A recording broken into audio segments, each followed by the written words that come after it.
All right, greetings YouTube neighbors. So I'm gonna go over some quick general mods that I've done to this thing.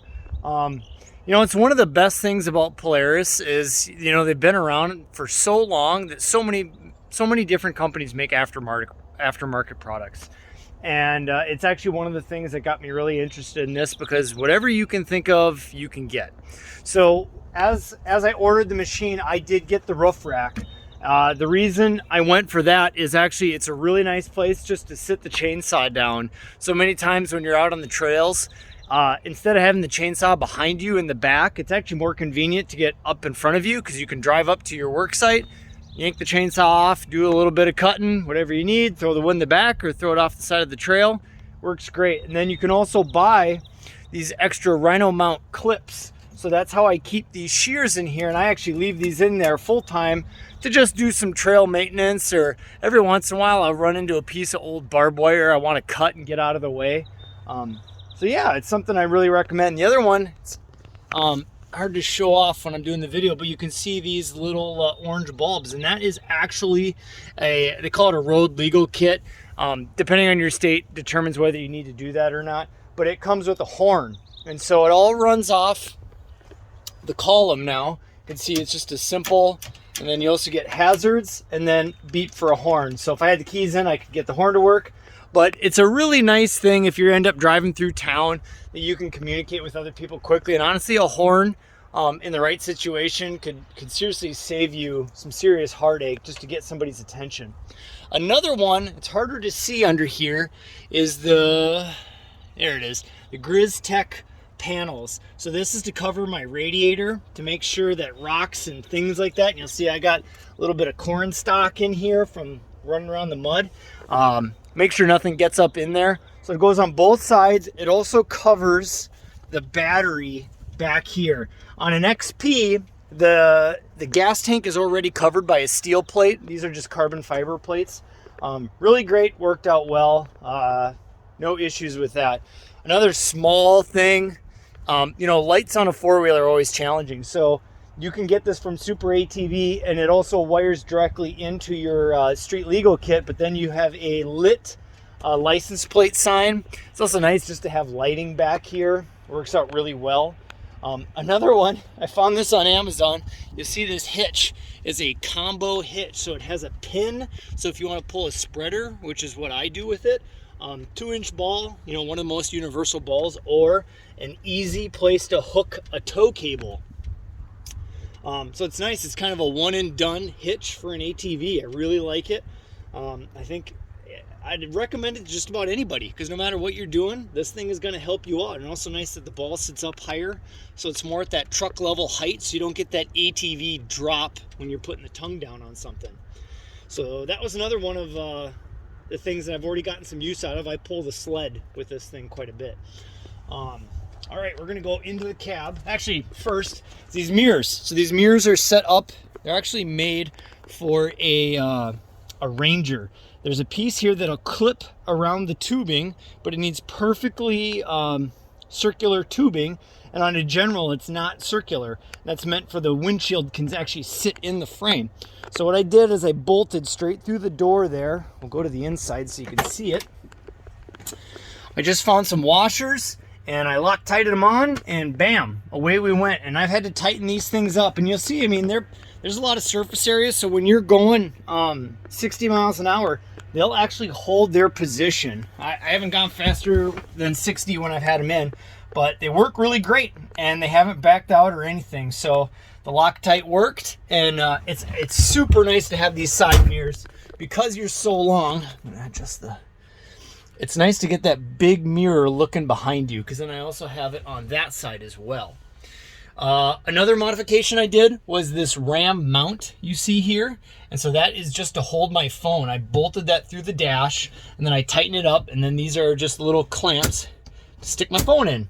And so generally when we're going down the road, I'll have music playing in here. It's a cheap little modification to do. You'll also notice I did just glue in my garage door opener. So it's a 2-door, and so I store this thing in the garage in the winter just to make it easier to get into, and you don't have to freeze your bacon off. To do that, The most recent addition I did was this little Polaris cab light. So you see it wires into my windshield wiper system that came from Polaris. It's probably the only thing that could possibly make this kit worth it, because this is extremely expensive. But you press the button and it's got a battery, so the key doesn't have to be on, and you get a light. And then here's the really fancy part. You twist it and it comes out, and then it's just a mobile hand light for you. It's just got some connectors in the back to get charged. So it runs off a battery, and then it charges obviously when the machine is running. Now with one hand. I only have one good hand. I broke my middle finger on my left hand. You press it, hold it, and it shuts off. And then when the machine is running, you'll see a tiny blue light there. It lets you know when it's charging and when it's not charging. So another thing, it's super handy. In the cab here, when it's dark out, it is really dark in the cab. There's no other lights really in here besides the dash. So it's something I think is really useful. Another one looking behind me, so you see up above my head, I have a fire extinguisher mount. I have read some stories about basically the CVT catching fire. It gets so hot, it catches fire. I don't know that that's an issue anymore. There was a lawsuit with Polaris tied to that, where actually some people died in the Razor. So I thought, you know, it's worth 50 bucks, and you know, if I never use it, fine, I lost 50 bucks. But if it comes in useful one time, it definitely paid for itself. So it comes with this little quick pin system. You pull the pin down, and then the whole thing will slide out real quick, so you have a fire extinguisher. And then the other one is the belt toolbox. So this box is actually weatherproof. It just uses some hose clamps to tie into the frame, and then it keeps my belt and my belt change tools up in there. Another thing that's really easy, can save your bacon in a bad scenario. And then finally, so on the 4-seaters, under the front 2 seats, actually, there's just an empty box underneath there. And so you could put tools in there. Now, if you notice right now, I did find something that lowered the seat on, you can do it on either side, made a huge difference. Lowered it 1.5 inches. And just gave a new mount underneath the seat there. It's still adjustable, but it lowered it enough so my visibility looking out the windshield is dramatically improved. So if you're 6 foot tall looking to get one of these things, I highly recommend that. It makes it easier to get in and out of the machine, so it's definitely worth your money. These seats are really easy to take out. You can do it one-handed. So I'm gonna yank out this seat real quick, toss that aside. And then here's the box, okay? So there's the seat, boom, pop that out. So this is, if you're gonna winch yourself out against a tree, you don't wanna actually wrap the cord around and strap it back to the cord because of some tension issues that can happen. So this is to wrap around a tree, and then the hook will strap to these two. And then the other one is a tire plug kit on the bottom there. It's just a generic one. Gives you kind of a wire brush to clean out the hole and then put the plug in. So the last thing I'm doing is I'm actually getting I have a battery powered air compressor kit, and so I could fill up my tire again.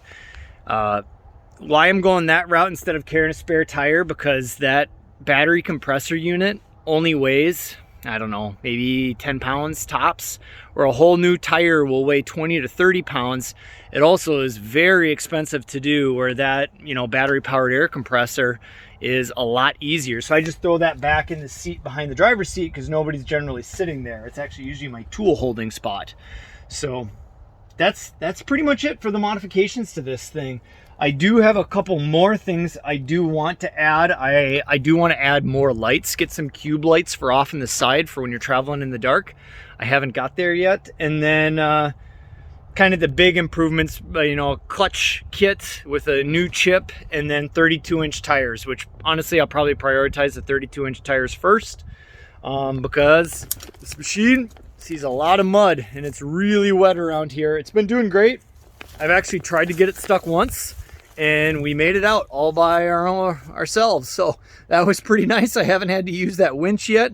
I'm sure the day will come when I need to. But if you have any more questions, other sweet modifications you've done to your machine, or maybe something you're interested in that I should look into, let me know. I've appreciated all the feedback so far I've had on it. I really do like the machine. it's been a blast. So yeah, anything, let me know. Until next time.